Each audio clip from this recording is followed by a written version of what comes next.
ಇನ್ನು ರಾಜ್ಯದ ಕರಾವಳಿ ಭಾಗದಲ್ಲಿ ಇವತ್ತೇ ರಂಜಾನ್ ಆಚರಣೆಯನ್ನು ಮಾಡಲಾಗ್ತಾ ಇದೆ. ಉಡುಪಿ, ದಕ್ಷಿಣ ಕನ್ನಡ ಜಿಲ್ಲೆಯಲ್ಲಿ ಸಾರ್ವತ್ರಿಕ ರಜೆ ಘೋಷಣೆ ಮಾಡಲಾಗಿದೆ.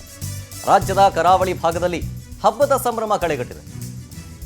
ರಂಜಾನ್ ಆಚರಣೆ ಉಡುಪಿ, ದಕ್ಷಿಣ ಕನ್ನಡ ಭಾಗದಲ್ಲಿ ಇವತ್ತೇ ಸಾರ್ವತ್ರಿಕ ರಜೆ ಘೋಷಣೆ ಮಾಡಲಾಗಿದೆ. ಇವತ್ತು ಕೂಡ ಹಾಗಾಗಿ ಹಬ್ಬದ ಸಂಭ್ರಮ ಕಳೆಗಟ್ತಾ ಇದೆ.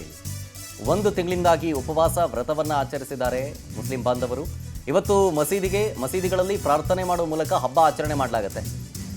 ಇನ್ನು ಬೆಂಗಳೂರಿನಲ್ಲಿ ನೋಡಿದ್ರೆ ನಾಳೆ ರಂಜಾನ್ ಹಬ್ಬದ ಆಚರಣೆಯನ್ನು ಮಾಡಲಾಗುತ್ತೆ. ಕೇವಲ ಕರಾವಳಿ ಭಾಗದಲ್ಲಷ್ಟೇ, ಉಡುಪಿ, ದಕ್ಷಿಣ ಕನ್ನಡ ಜಿಲ್ಲೆಯಲ್ಲಿ ಮಾತ್ರ ಇವತ್ತು ಸಾರ್ವತ್ರಿಕ ರಜೆ ಘೋಷಣೆ ಮಾಡಿ ಇವತ್ತು ಅಲ್ಲೂ ಹಬ್ಬದ ಆಚರಣೆಯನ್ನು ಮಾಡಲಾಗ್ತಾ ಇದೆ. ಬಟ್ ಬೆಂಗಳೂರಿನಲ್ಲಿ ಮಾತ್ರ ನಾಳೆ ಇರುತ್ತೆ ಅಂತ, ನಾಳೆ ರಂಜಾನ್ ಹಬ್ಬದ ಆಚರಣೆ ಮಾಡಲಾಗುತ್ತೆ. ಹಾಗಾಗಿ ಇವತ್ತು ಕರಾವಳಿ ಭಾಗದಲ್ಲಿ ಮಸೀದಿಗಳಲ್ಲಿ ಪ್ರಾರ್ಥನೆ ಮಾಡುವ ಮೂಲಕ ಹಬ್ಬವನ್ನು ಆಚರಣೆ ಮಾಡಲಾಗುತ್ತೆ.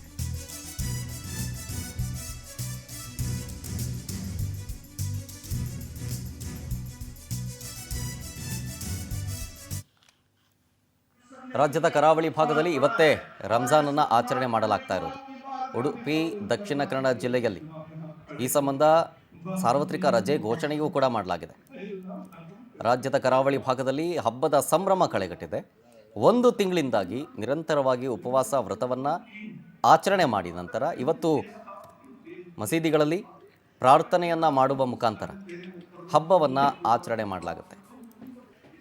ರಂಜಾನ್ ಹಬ್ಬ ಹಿನ್ನೆಲೆಯಲ್ಲಿ ರಜೆ ಘೋಷಣೆ ಮಾಡಲಾಗಿದೆ. ಇವತ್ತು ಅದಕ್ಕೆ ಬೇಕಾದಂಥ ವಿಶೇಷ ಸಿದ್ಧತೆಗಳನ್ನು ಮಾಡಿಕೊಳ್ಳಲಾಗಿತ್ತು. ಹಬ್ಬದ ನಿಮಿತ್ತ ಜಿಲ್ಲಾಧಿಕಾರಿ ಸಾರ್ವಜನಿಕ ರಜೆಯನ್ನು ಕೂಡ ಘೋಷಣೆ ಮಾಡಲಾಗಿದೆ ಕರಾವಳಿ ಭಾಗದಲ್ಲಿ. ಕಳೆದ ಒಂದು ತಿಂಗಳಿಂದ ಮುಸ್ಲಿಂ ಸಮುದಾಯದವರು ಶ್ರದ್ಧೆಯಿಂದ, ಭಕ್ತಿಯಿಂದ ಉಪವಾಸ ವ್ರತವನ್ನು ಆಚರಣೆ ಮಾಡ್ತಾ ಇದ್ರು. ಚಂದ್ರ ದರ್ಶನವಾದ ಬಳಿಕ ಉಪವಾಸ ವ್ರತವನ್ನು ಮುಕ್ತಾಯಗೊಳಿಸಲಾಗಿದ್ದು, ಇದೀಗ ಈದ್ ಉಲ್ ಪ್ರೀತ್ ಹಬ್ಬವನ್ನು ಉತ್ಸಾಹದಿಂದ ಆಚರಿಸೋದಕ್ಕೆ ಸಿದ್ಧತೆಗಳನ್ನು ಮಾಡಿಕೊಳ್ಳಲಾಗಿದೆ.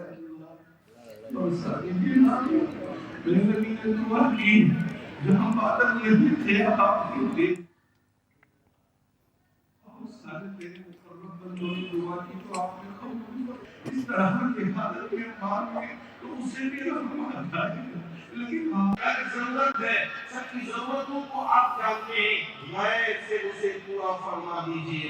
अल्लाह इस वक्त पड़े हुए हैं, अल्लाह इंसान हैं, अल्लाह हमारे गुनाहों को माफ फरमा दीजिए। अल्लाह भी हम